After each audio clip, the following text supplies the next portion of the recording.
In this video, we will focus on adding a price to our product. So, in the previous video, we focused with the VLOOKUP on adding new product names. So now we want to match the prices as well. So you can see here, this is our large list, and let's insert a new column in here, and we call them price.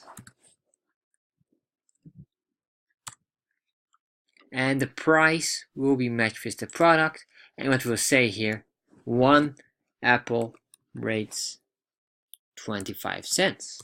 That's the price. And a melon is $2. A citrus is 35 cents.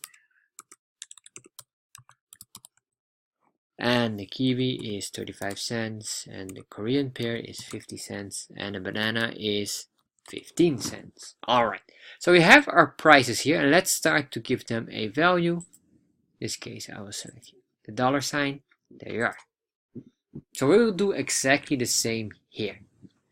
So how to do this? Well, what we want to do is, if we have product ID 1, this is our product ID, then we should be able to get the value of 25 cents. So let's start with that and type in VLOOKUP, and then we open our builder.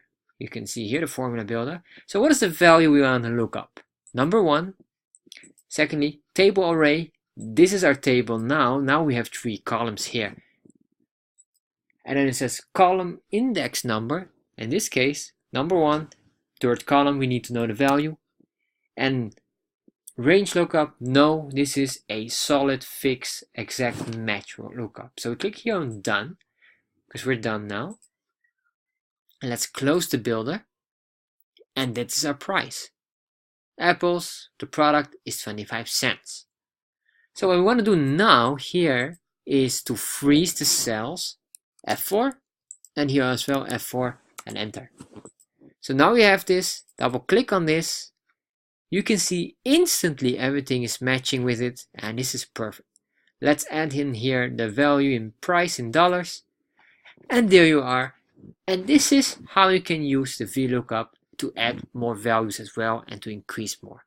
In the next video, we'll go more deeper. We'll add some new parts as well for the VLOOKUP function. So if you like courses and videos about Excel, check out my Udemy course. Click on the link below and explore the courses yourself.